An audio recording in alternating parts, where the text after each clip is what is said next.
We go. All Hello, right. hello, Here we and are. welcome to Small Business Power, the show that is all about the power that small business has to be and do the change that we want to see in the world. My name is Cheyenne Kramer. This is my better half. Don Kramer. Hello, everyone. I hope you're having a great day. We're getting caught up on a lot of things, like what's around us. Ho, That's ho, ho. right. Yes. Somebody's been decorating this morning. Thank you, dear. You're welcome. Yes, it's things have been so crazy for a while. I can't even believe it's like Christmas is how many days away? 12? That's in 2 weeks. 12 days of Christmas. Okay, I'll Okay. start singing. Oh, no, On no, the no, first no, no, day of. no. Don't do Wow. that. Denied. I noticed that. At any rate, we have a powerful topic to share with you today, and we're calling it the power of knowing your song. And some people might say, what do you mean? I'm talking about heart songs here, because there's lots of people. In fact, I believe everybody has one. But oh my goodness, in today's world, with all the craziness we're experiencing, all the things that are going on in our world, and God, not even being able to keep track that we're only 12 days away from Christmas, uh, you know, we sometimes forget to even check in with ourselves and see what's going on here. I mean, some people take their heart song and they stuff it in a closet. Oh, Isn't that awful? don't do that. Or they hide it under the bed. Wow. Or they just say, well, Mm, I ain't got anything like that. What are you talking about? yes, you do. Yes, you do. Yes, you do. Absolutely. If you are walking on this planet, you have a purpose, you have a heart song. And the interesting thing is when all of a sudden, maybe you've been hiding it in the closet or under a bed. And all of a sudden, it decides to come out with a two by four and whack you upside the head. Sometimes that's necessary. Well, and it happens to too many of us, Hmm. me included. Hmm. But there's definitely power in it. I never forget one of my favorite stories, which actually spawned the creation of this program, of a lot of the classes and the coaching and that I do, was somebody who had a heart song around playing guitar and singing, but life got in the way. Spent so much time, on the hamster wheel at work, working and working and working and working, that he just didn't have the time to take that guitar out of the closet. And then all of a sudden, he gets laid off. He is not working, and 18 months of unemployment. 18 months. And this is somebody who's dealing in software. I mean, companies are always hiring people in software, right? Yes. So there wasn't any logic to this idea that he'd been unemployed for 18 months. But when we sat down and talked about it, and I said, what's in your heart? What's your passion? Is there something you have been hiding in the closet? And he kind of got upset with me because he thought I'd been spying in his closet or something. You stalker, you. I'm like, I don't know what's in your closet. I'm just asking. And he started immediately talking about his guitar. And the funny thing was that when he made a commitment to grab that guitar and haul it out of the closet, within days, he knew what he needed to do with it. He got ready to go and play at his church. He got permission from the minister to go and play at his church. And within 3 days of him doing that, all of a sudden he gets a call out of the blue from a company he never heard before, who was inviting him to an interview that day. And they made him a job offer on the spot.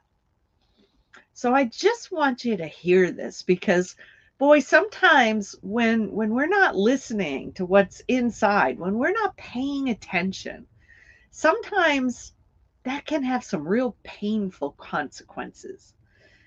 Like I don't know, getting a box dropped on your head in a grocery store. Yes.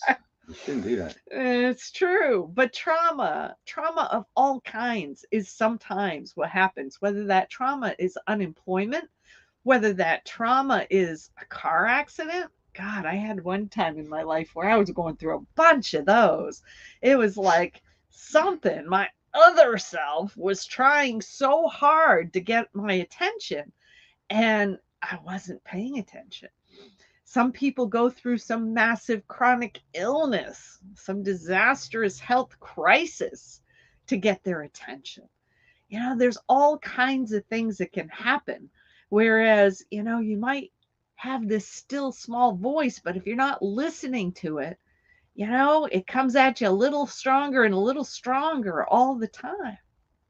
And that's one of our missions is we want to see people identify that before it becomes extremely painful.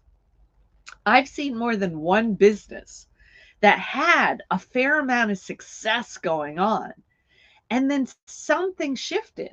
It may have been something externally that shifted, but in more cases than not, it can be something internal that gets shifted.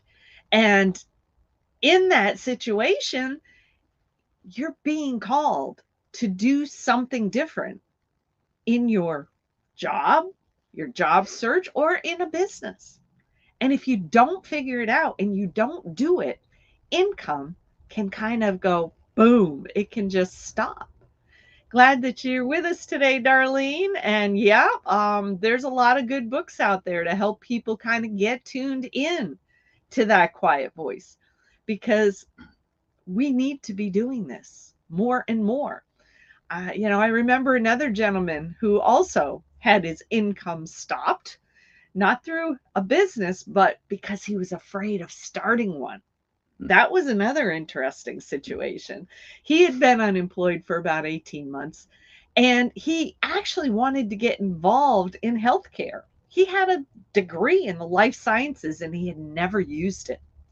And when he did his research on becoming a clinical research associate, he found out that many CRAs end up becoming independent contractors, which meant he would become a business owner.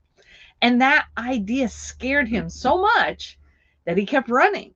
And the more he ran, the longer he was in unemployment. But when he finally sat down and got honest with himself about what was in his heart, about wanting to contribute to the healthcare system, and he just kind of stood up one day and said, "You know what? I'm going to explore this further." And immediately all these things popped into his space, where within days of making that decision, he was signed up for a certification course at a local community college to teach him everything he needed to know to be hired as a CRA.